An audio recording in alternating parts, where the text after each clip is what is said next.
নমস্কার বন্ধুরা, আজ তৈরি করব প্রচণ্ড গরমের হাত থেকে শরীরকে ঠান্ডা রাখার জন্য কাঁচা আম পোড়া শরবত, যেটা বানানো ভীষণই সহজ আর খেতে খুবই টেস্টি হয়। তাহলে চলুন শুরু করি।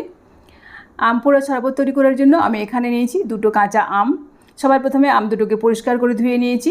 তারপর অল্প একটুখানি সর্ষের তেল আম দুটোর গায়ে মাখিয়ে নিচ্ছি। এরপর আম দুটোকে পুড়িয়ে নেব। সেজন্য গ্যাস অন করে একটা রুটি সেকার ঝাঁঝরি বসিয়ে দিলাম। এর মধ্যে আম দুটোকে রেখে মিডিয়াম আঁচে এভাবে উল্টে পাল্টে ভালোভাবে পুড়িয়ে নেব।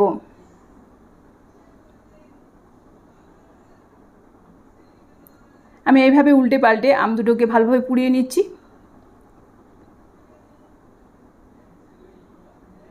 এই দেখুন, আম দুটোকে আমি খুব ভালোভাবে পুড়িয়ে নিয়েছি। এরপর গ্যাসের আঁচ বন্ধ করে এই আম দুটো ঠান্ডা হওয়া পর্যন্ত অপেক্ষা করব। আম দুটো ঠান্ডা হয়ে যাওয়ার পর আমি একটা পাত্রে কিছুটা জল নিয়েছি, তার মধ্যে দিয়ে দিলাম। এবার আমের এই পুরানো খোসাটাকে ভালোভাবে ছাড়িয়ে নেব।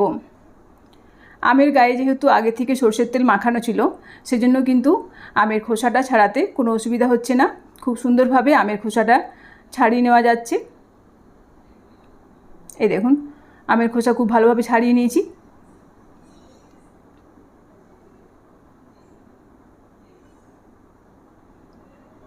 এইভাবে আমি দুটো আমের খোসায় ভালোভাবে ছাড়িয়ে নিলাম। এরপর আমি এই আম দুটোকে হাত দিয়ে চটকে নেব।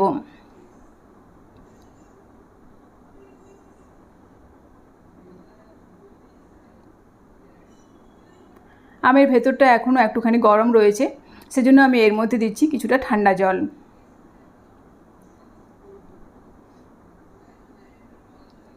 তারপর আমের এই আটিগুলোকে ফেলে দেব।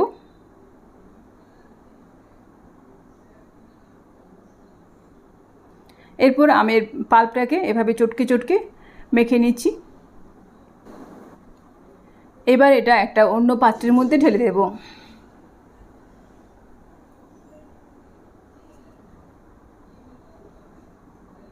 তারপর এর মধ্যে দিচ্ছি পরিমাণ মতো চিনি। আপনারা যে যেমন মিষ্টি পছন্দ করেন সেই মতো এখানে চিনি দেবেন। আর দিচ্ছি পরিমাণ মতো নর্মাল লবণ আর বিট লবণ। এর সঙ্গে দেব 1 চা চামচ পরিমাণে ভাজা জিরের গুঁড়ো। তারপর দেব কিছুটা ঠান্ডা জল। তারপর হাত দিয়ে ভালোভাবে চটকে চটকে মেখে নেব। আপনারা এটা কিন্তু মিক্সার গ্রাইন্ডারের জারের সাহায্যেও একটুখানি ঘুরিয়ে নিতে পারেন। আমি হাত দিয়ে এভাবে চিনিটাকে ভালোভাবে মিশিয়ে দিলাম। তারপর একটা বড় ছাঁকনির সাহায্যে ছেঁকে নিচ্ছি।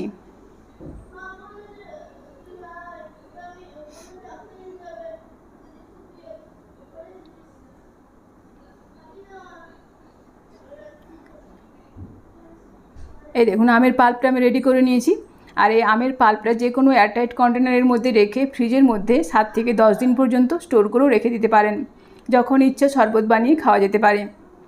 এরপর আমি দুটো গ্লাসে শরবত পরিবেশন করে দেখিয়ে দিচ্ছি। প্রথমে দিচ্ছি বেশ খানিকটা পরিমাণে বরফের টুকরো। তারপর গ্লাসের অর্ধেকটা পরিমাণে আমের পাল্প ঢেলে দেব।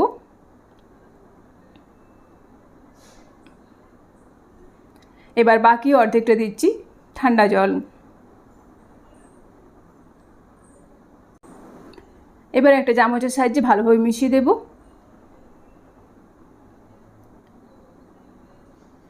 ওপর থেকে অল্প একটু ভাজা জিরের গুঁড়ো আর দুটো পুদিনা পাতা দিয়ে পরিবেশন করব। এভাবেই তৈরি হয়ে গেল আমার আজকের রেসিপি, ঠান্ডা ঠান্ডা কাঁচা আম পোড়া শরবত, যেটা প্রচণ্ড গরমের হাত থেকে শরীরকে ঠান্ডা রাখার জন্য ভীষণ উপকারী। ভিডিওটি ভালো লাগলে অবশ্যই একটা লাইক করবেন, বন্ধুদের মধ্যে শেয়ার করবেন এবং কমেন্ট করে জানাবেন। ভালো থাকবেন, সুস্থ থাকবেন। ফিরে আসছি নেক্সট পর্বে অন্য কোনো ভিডিওর সাথে। ধন্যবাদ।